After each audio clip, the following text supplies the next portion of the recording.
everyone, welcome back to the Grown Up Millennial. As you may or may not have heard, I'm engaged and I'm going to be getting married in less than 3 months. As you can imagine, we are planning a nice budget-friendly wedding that hopefully will be pretty low stress. So I wanted to take a moment and talk about how we're cutting costs while still having the wedding that we actually want. If you spend any time on the internet, Instagram, Pinterest, or talk to anybody who is planning a wedding, had a wedding, has been in a wedding, you know that they can be big, expensive, stressful affairs. If I remember correctly, the average cost of a wedding in the United States is over $30,000. But the fact of the matter is, it doesn't have to be like that. Really, to get married, you only need a couple things. You need a partner to get married to, someone to ordain it, and a couple people to sign off saying that it actually happened. Anything on top of that is bonus. It's extra. It's something to celebrate and enjoy. So let's make sure that the wedding you're putting together is actually something you're going to celebrate and enjoy.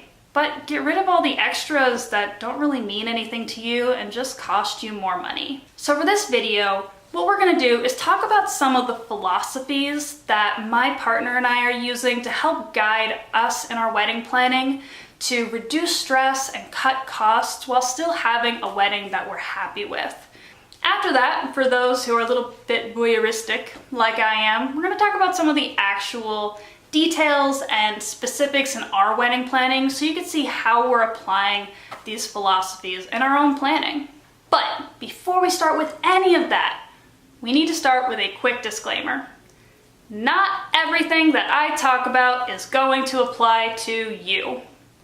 Every couple is different, everyone has different tastes and expectations and things they like and things that they want out of their wedding. I'm probably going to say some things that are going to make you go, seriously? And that's okay.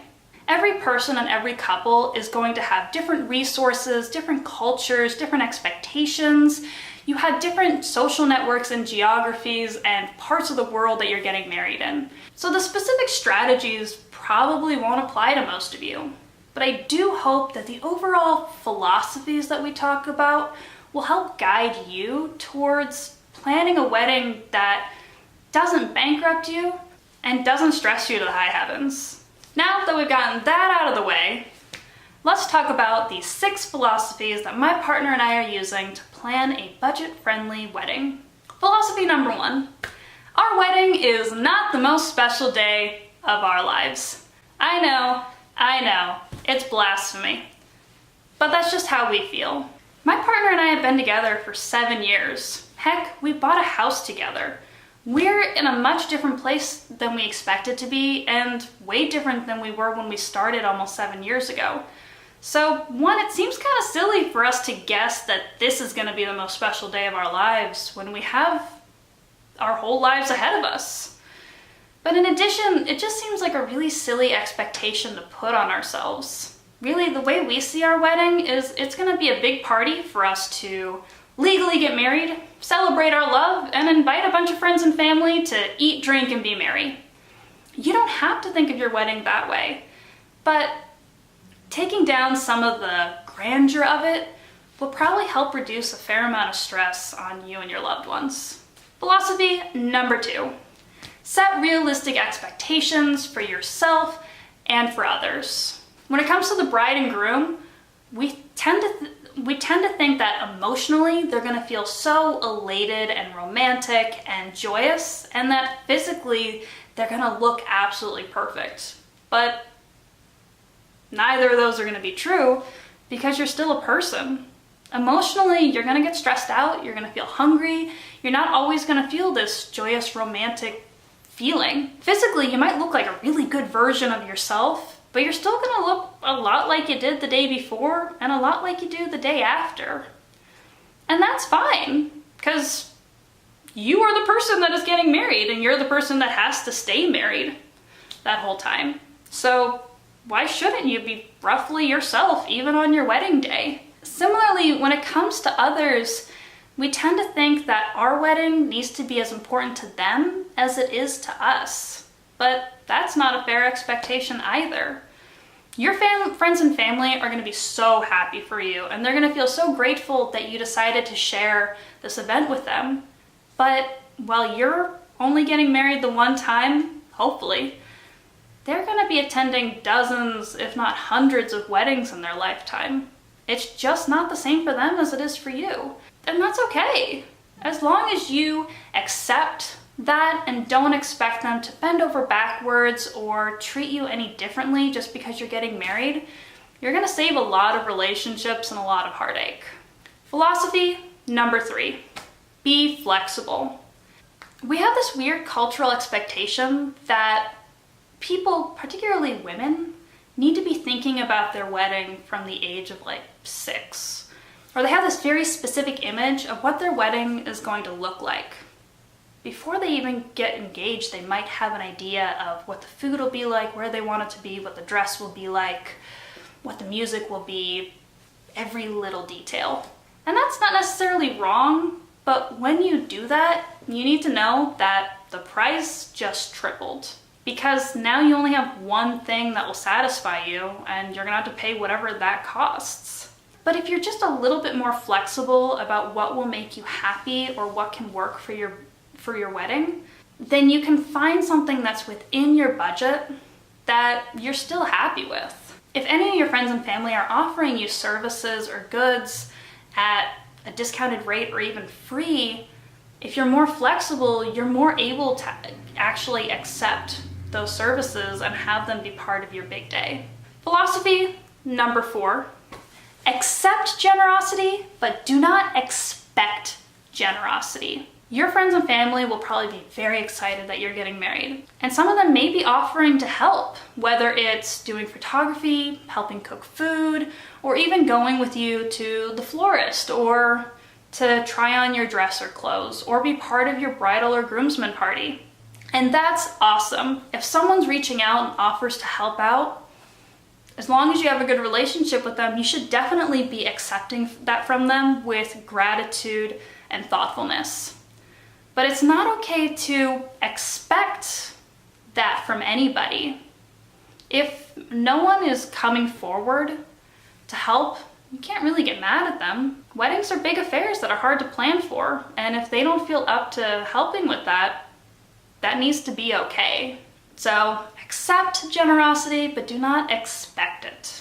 Philosophy number 5, evaluate certain traditions critically. Now I'm speaking from an American perspective because I'm American and I've only been to American weddings and I will be having an American wedding. But a lot of what we think of as traditions in an American wedding really aren't that traditional. A lot of them were created in like the 1930s or 40s by companies, not by people. So if there's something that you're expected to pay for or include in your wedding that doesn't really have any significance to you, don't include it. Like I said, the only thing you really need to get married is 2 people, someone to sign off on it, and some people there to say that it happened. Anything after that is just gravy. So evaluate what's important to have there and get rid of everything else. Finally, number 6, get off the internet. Well, specifically, get off Pinterest and Instagram. Now, these are great tools in the beginning when you're just starting to get ideas and what you need to be including and what you don't need to be including. But at some point, you just need to make a decision and run with it. I know that at some point, I had the wedding pretty much figured out. We talked to everybody, we knew what was going to happen, but I would go on Pinterest and feel inadequate. I would almost feel, it was like FOMO, but for weddings. I was obviously not missing out on getting married, because that's what I'm doing, but I would get sort of sad about not being able to do this or to do that. But when I took a step back, I went, that seems really stressful and not at all worth it. So at some point, get off Instagram and Pinterest and just be happy with the wedding that you're planning, and don't try to make it more than it needs to be. If you clicked on this video hoping for tips to get a $15,000 venue to only charge you $2,000, or how to get a free limo, that's not what this video is. Because that's not possible. It's not possible to do the big, fancy, expensive weddings on a tenth or half the budget. They cost what they cost because that's what they cost. So if you want to have a budget-friendly wedding, it means letting go of things that other people choose to have in their wedding. It means just boiling down to the essentials and paying for that. So with that in mind, let's talk about how we're planning our wedding and how we're boiling down to just our necessities. For our venue, my partner's aunt is generously letting us use her big, beautiful backyard, which is awesome. It means we don't have to pay for it, and it means that we can sort of take a few days to set up, that we're not sort of scrambling to get everything done in our selected time frame. But it also means that we're sort of limited on how many people that we can invite, because there's only so much space in a backyard, even a nice big one in LA. But fortunately, our friends and family have been super understanding about our guest list. In terms of theme and decor, because the backyard is so beautiful already, we haven't had to do too much decorating. We have chosen a flower, which is going to be primarily sunflowers, because 1, they're in season, 2, I love them, 3, they're a really inexpensive flower, and 4, because they're so big and bright and beautiful, you don't need a ton of them to decorate. If you choose a very expensive small flower that you need a ton of to fill a vase, then you can expect your costs to go up. Next one is attire, and I know this is a big thing for a lot of folks. There's whole shows around wedding dresses and wedding attire. But let's start with my partner first. Because we're getting married in summer and it's going to be very hot in LA, we have opted not to do a suit for him. He's just going to wear suit pants for a suit he already owns, a button-up shirt with the sleeves rolled up, and no jacket, which I'm super excited because that's the way I think he looks best. And we're going to have the groomsmen wear generally the same thing. The idea is comfort and classy. For my bridesmaids, I don't really care that they all have the same matching dress, particularly because my bridesmaids come in a lot of different shapes and sizes, and they all look good in really different dress setups, and I also don't want them spending a ton of money on a bridesmaid's dress that they're never really gonna wear again. So I just gave them a color, which is navy blue, and a couple criteria, like they can't wear a big formal gown or like a clubbing dress. But past that, they can just get a dress that they're happy with in a price that fits for them, and we're good. For me, I actually am wearing the wedding dress that my mother and my grandmother wore. Now, as a disclaimer, like I said, not everyone's gonna be able to do this, but I am taking advantage of the fact that I can do this. It is gonna actually cost me a little bit more money. I was originally thinking of just getting like a $100, $200 dress online and having it altered. Because this dress is so old and because it has these long, beautiful lace sleeves that I absolutely do not want to wear in summer and are falling apart anyways, it is gonna cost me a little bit more money to have it altered. But that's something that we're willing to pay for because it's very meaningful to me to get married in the dress that both my mother and my grandmother wore. When it comes to food, because we're doing it in a backyard, you know, serving tables was sort of out of the question. So it had to be sort of buffet style where people could just grab the food that they wanted and go to their table. And in terms of flexibility, we had to pick something that would be relatively easy to cook and feed a fair amount of people with a normal size kitchen, since we don't have like an industrial kitchen or a big caterer. So we decided to do barbecue because 1, everyone loves barbecue, and 2, you can smoke and grill the meats beforehand and just sort of finish them at the event so that they're still warm, but you don't have to try to cook everything right there.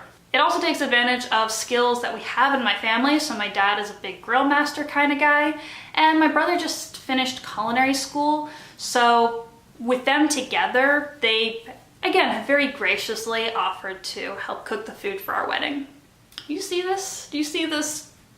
Do you see this? The sun is chasing me. I'm telling you, I spent like 20 minutes trying to find a position with decent light, and the sun moves. So let's get this. Let's see what I can do. All right, I was able to move a little bit, but as you can see, the sun is still chasing me, and it's gonna be up here in like a few minutes, so we're gonna have to wrap this up. So when it comes to a wedding cake, we opted not to have a wedding cake. You may have heard of something called the wedding tax. So as soon as a vendor finds out that what they're doing is for a wedding, it can cost 10 to 30% more because of this high importance we put on weddings. You're essentially paying a tax for all the bridezillas and folks who demand a lot more of their vendors for a wedding than they would for any other event. And it's really hard to hide that you're having a wedding cake. So we decided not to do a wedding cake because it was going to cost a lot more than a cake of the same size for a regular event. So instead what we're doing is cupcakes because we don't need them to necessarily be bridal themed, and you can just order cupcakes. So that was our plan, but then my bridesmaids, when I told them the plan, very generously, again, we have very generous people in our lives, offered to make the cupcakes for us. So that's what we're going to be doing the night before the wedding. I had to move again. The light is not good. I am telling you. This is like the third time I've tried to film this thing. All because of light. So for drinks, we decided to get a couple kegs from our favorite brewery and a few cases of wine. For music, we're not hiring live music. We just decided to have DJ Spotify play. And for photography, we actually did splurge a little bit on that. Fortunately, when you live in LA, it is really easy to find a good photographer. And we actually had one in our friend group who gave us a discounted rate. So we're at least hiring for professional photography. As you can see, the wedding we're planning is not a big fairy tale wedding, but we're still pretty excited about it because it fulfills what we need. Just a fun, stress-free get-together with good food, lots of drinks, and a lot of fun. Your wedding might not and probably won't look exactly like that, but I hope you've gotten some ideas that will help you make a happier, less stressful, less expensive day for you and your partner. I am curious though, in the comments below, give me your best tip in your wedding planning, if you've been doing any wedding planning, if you've been involved in a wedding, whether in attending or you've been part of like a bridal or groomsmen party. Tell me what was the coolest thing you saw at a wedding, or something that made you go, yeah, I like it. I'd love to hear about it. And while you are down there commenting and giving us all your ideas, don't forget to hit the subscribe button. I know it's been a while since I've posted a video, but that's because I've been very busy, and I'm hoping to post more videos about all the things that I've been busy with. In the meantime, thank you so much for watching. Hope you have a wonderful wedding if that is what you were planning. If not, hope you just have a wonderful rest of your day, and look forward to seeing y'all next time. Keep rockin'.